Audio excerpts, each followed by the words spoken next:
Agora vamos ver um pouquinho sobre o Império Bizantino.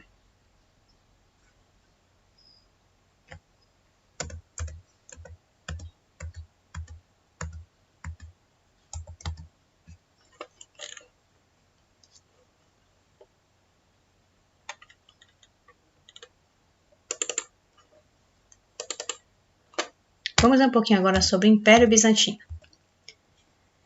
Precedentes da divisão do Império Romano. O que nós já vimos até então, novamente, que os romanos tomaram um território tão grande, mas tão grande que não conseguiram administrar. Então, o imperador Teodósio divide Roma em duas partes, Império Romano do Ocidente e Império Romano do Oriente.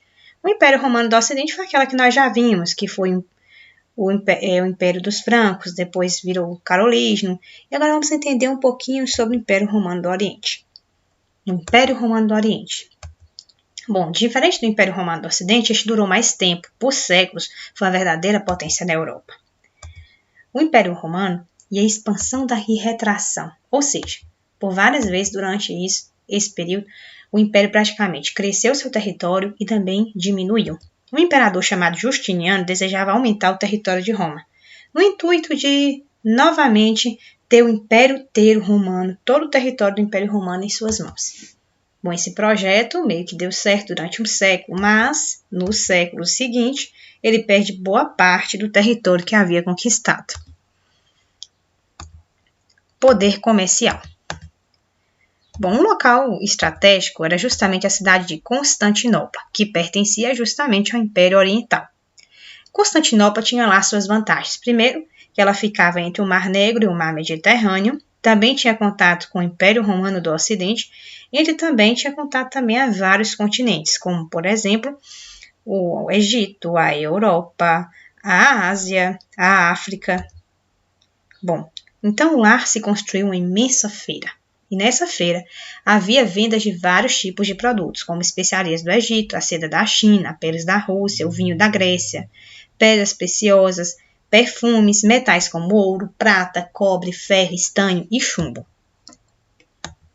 Acontece que para entrar em Constantinopla, todo mundo tinha que pagar uma taxa, ou seja, um imposto. Então, se alguém quisesse comprar ou vender em Constantinopla, deveria pagar uma taxa e poderia permanecer na cidade por até 5 meses.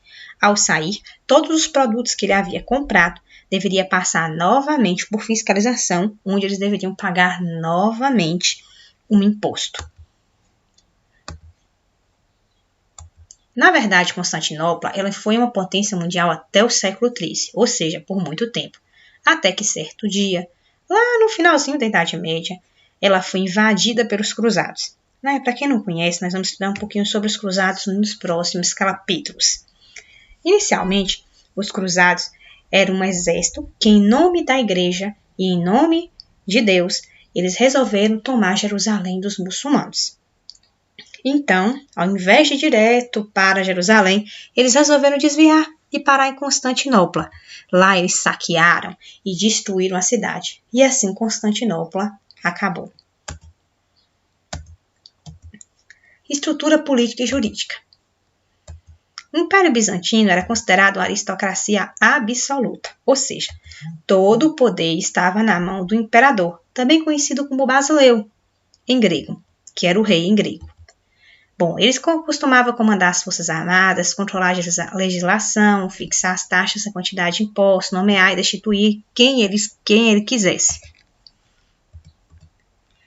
A monarquia era considerada divina, ou seja, ser um rei era um direito divino. É como se o imperador fosse escolhido por Deus. Os artistas costumavam representar o imperador e a imperatriz com a auréola na cabeça.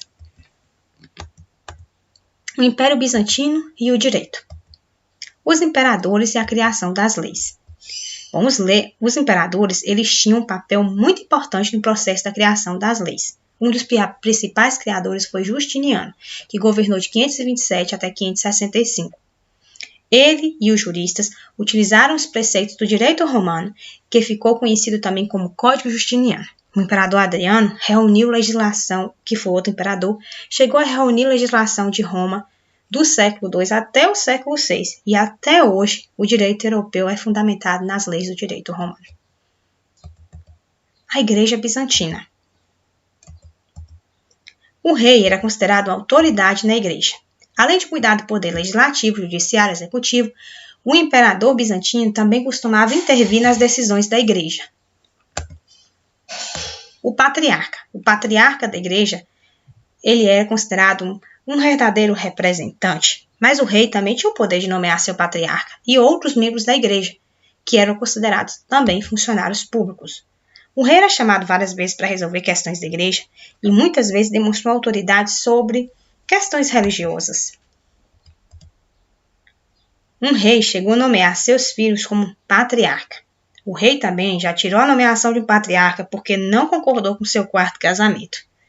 Bom, a igreja católica bizantina também era considerada hoje como igreja ortodoxa.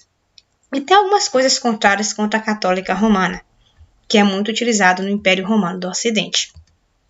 Bom, lá na igreja apostólica romana, ela é um pouco diferente da católica ortodoxa, que é a bizantina. Bom, na católica apostólica romana, o principal representante é o Papa. E na bizantina, sua autoridade máxima é Jesus Cristo. Cismas do Oriente. Algumas divergências aconteciam entre as duas igrejas. Um papa já chegou até a excomungar o outro papa. No século XI, os romanos deram autoridade ao papa da Igreja Católica Romana a se opor às leis, e os bizantinos não concordaram com isso. Isso fez com que suas igrejas rompessem o episódio, que rompessem uma com as outras. E isso foi considerado o Império a Cisma do Oriente.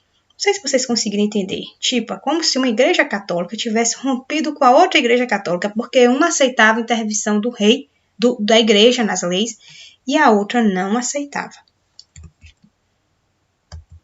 Guardião da cultura grega. Bom, os bizantinos costumavam cultuar muito o passado. Havia valorização do conhecimento grego. Então, estudavam muito filosofia grega, matemática da Grécia, língua também. Eles falavam grego.